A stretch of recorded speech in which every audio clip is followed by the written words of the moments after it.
I want to give all honors, glory, praises due to Yahweh, Ba'ashem Yahushai, Ba'ashem Kakadash, double honors, apostles and elders, a great millstone, a piece of Akim that's doing this work on the four corners of the earth, risking your lives and freedoms. Salakia. I'll show you two videos about how here in Babylon the Great, which is America, basically how the food is running out. And so with that, all hell gonna break loose, but I'm gonna show you these videos right quick. Across the country tonight of American families in need. Estimates show more than 50 million Americans could go hungry this year. Thousands of families spending hours on food lines today, many losing their jobs in the struggling economy. Their stimulus benefits set to expire within weeks. Here's ABC's Elwin Lopez. Tonight, a record number of families looking for help this Thanksgiving to avoid going hungry. In Atlanta, many waiting for hours, even on Thanksgiving. Normally, these people would be lined up at the buffet line, but this year, due to COVID-19, they're lining up in cars, dozens of them waiting to get a bag of food ahead of the holidays. At this nonprofit, Hosea Helps, the needs skyrocketing 300% amid the crippling pandemic. Dominic Minifield telling us this is his first time in line. It's been very hard. It's been for me and my family, it's been tough. From coast to coast, lines like these stretch as the need continues to grow. In Houston, the Super Feast event serving some 20,000 families. I have nothing at home. Seriously, nothing. So this is a huge help today. It sure is. Feeding America, projecting more than 50 million people will face food insecurity this year. 15 million more than last year. Several food banks tell us donations are down this year. With so many unemployed, people have less to give. This as hundreds of thousands apply for unemployment. And with Congress home for the holiday this week, CARES Act benefits are set to run out at the end of the year. Still, volunteers around the country, like here in Atlanta, are determined to give their neighbors a happy Thanksgiving. The reward is greater than the risk. So I'm just glad to have the opportunity to come out and be a part of something that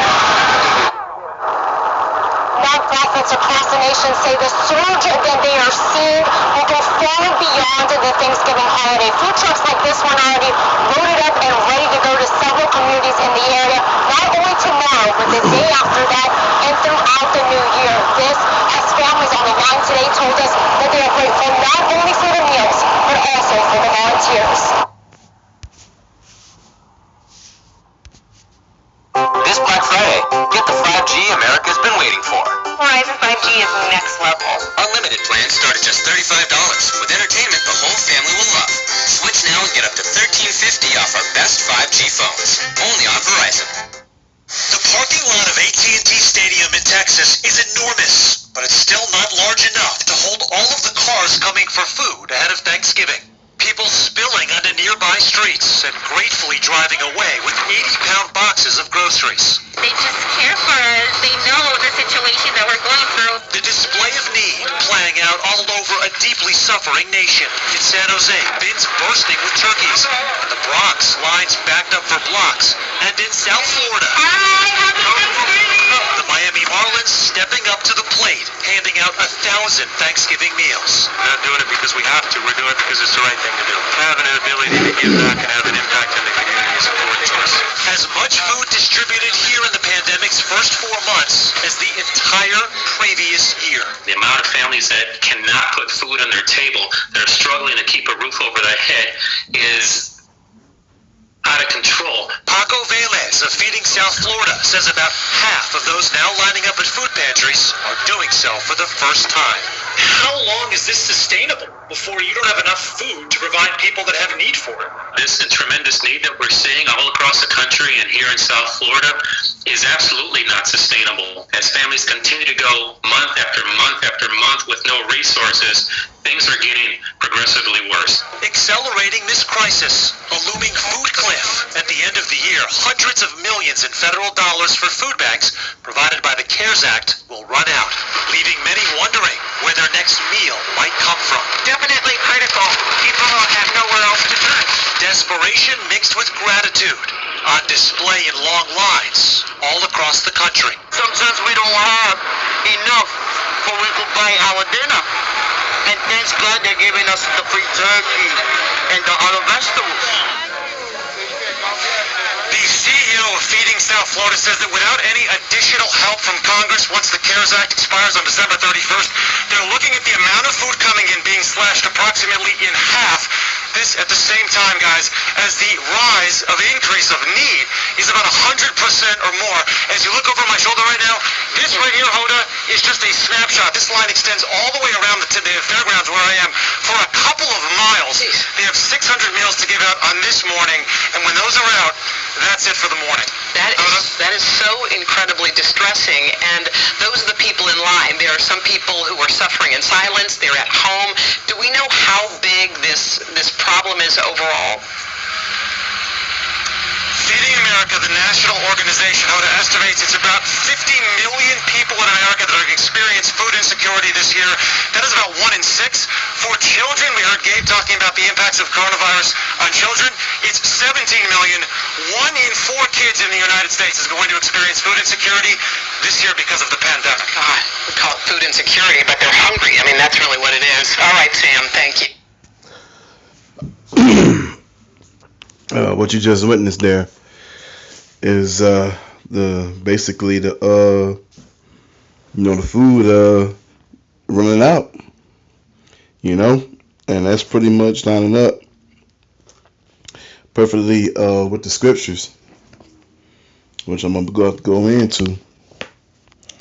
Okay, 2nd Ezra, chapter 15, and we go to 14 first.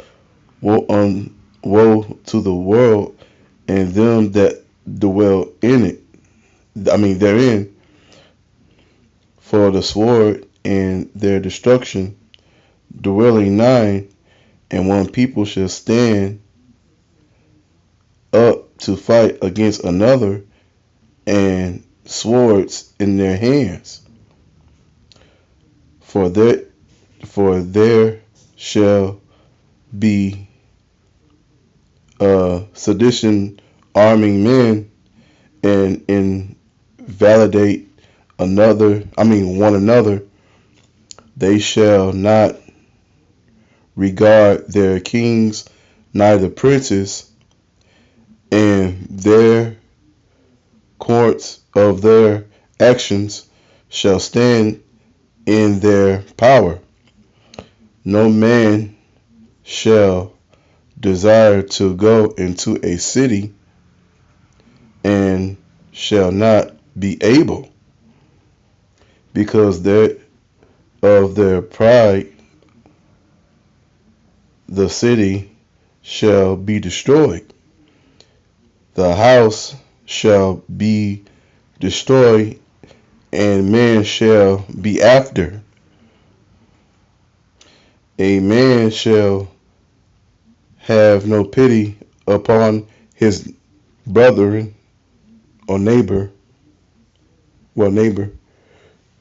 but shall destroy their houses with the sword and spoil their goods because of the lack of bread, and for great tribulation and con, So pretty much, we at the beginning of these woes here, So yeah, I just wanted to show you those 2 clips, those videos of I just got done playing, and we at the end of this, of this wicked kingdom, because I know we're tired of these simple jakes.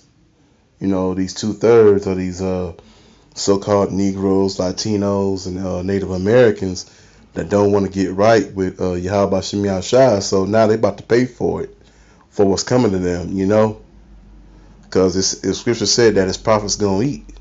Okay, but you people that's in the world, you jakes that's in the world, y'all gonna be starving to death, So with that, I'm going to give honors, glorious praises due to Yahweh, Ba'Shem, Yahushai, Bahashim, and Karkadash, double honors, apostles, and elders, a great millstone, A peace to Akim that's doing his word on the four corners of earth. Shalom and a bo, babo. Kwam Bakiyam. Shalom.